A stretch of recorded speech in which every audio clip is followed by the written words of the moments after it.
All right, starting. So I'm Christina Fernandez. I'm with Fair Observer. We're just a journal online that tries to analytically make sense of the world.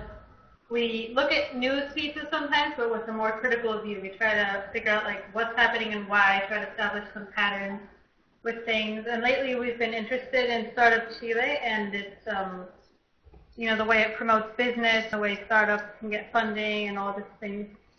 So you're Michael Proper. You went to Startup Chile, right? Startup Chile is it's a program, right, in Chile where they get people that have startups and bring them down to Chile, give them some funding, introduce them to people so they get connections and they can go global, right? You want to tell us some more about Startup Chile? Yeah, so Startup Chile is an incubator of sorts. I heard about Startup Chile when I went to South by Southwest, where it was being promoted by one of the startup companies called Entrusted.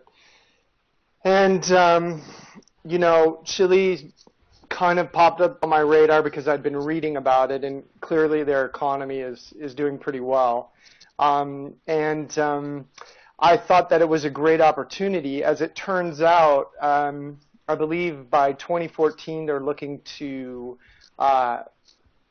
pretty much house about 1,000 different startups.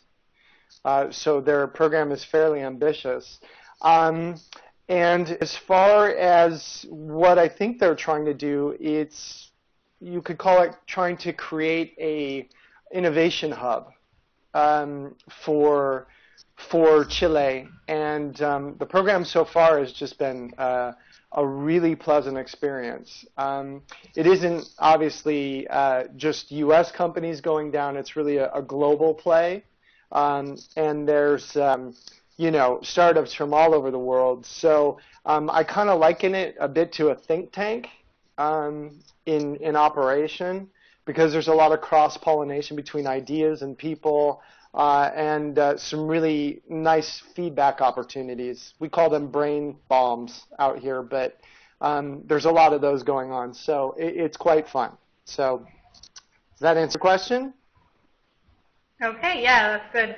And you have an app called, or a startup called Your Story Box, right? And I read it for, that's so everyday people can have their own personal stories and memories and kind of make a story out of it so that they can share it. Do you want to tell us more about your idea and how you used it with the program? So, sure.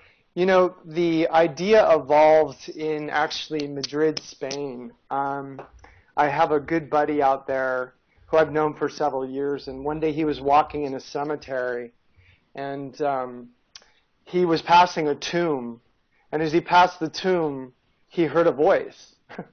And somebody, before they died, had mounted a video player inside their tomb, and in contemplation of their death,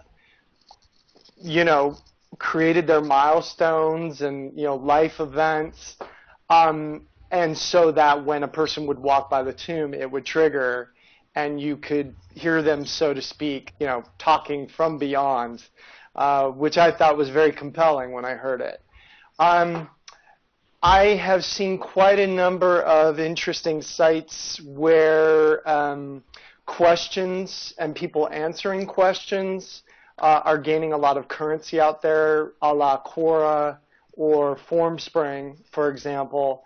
And my background is in video, specifically online video, and I thought the combination of the two would offer something really compelling. So what drives this as a storytelling platform is topics and questions. So you would choose a topic, and then questions would live within the platform or could be offered by your friends or your family, and then you would be responding to those questions in video.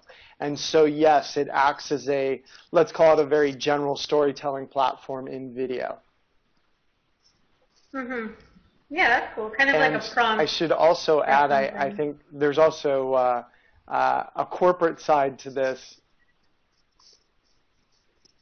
Yeah, it helps to kind of trigger your story, and it guides and encourages and reminds you along the way to tell your story. So, and I think the idea of storytelling is certainly gaining a lot of ground, and we're seeing it, obviously in a lot of places, in terms of transmedia projects and other things. But I think storytelling, it goes way back. I mean, really what we're talking about is myths, rites of passage, calendar rites to those triumphs and milestones of our life that we really want to share with people. So that was the idea of it.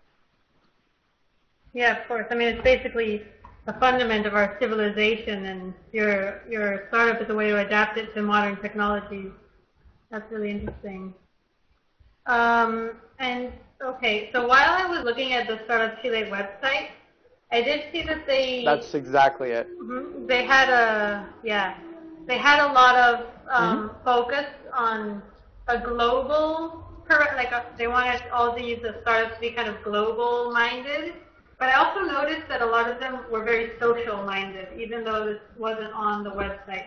I noticed a lot of them were like places for web businesses to gather and share information, or there is one so you can see how people are interacting with your website, or for taxpayers to interact with tax experts, just like a number of them.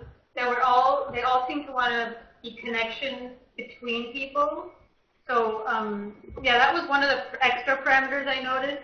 I don't know if you want to talk more about that, or tell me more about other parameters that you think might be important for starting a startup. Avoid the redundance, but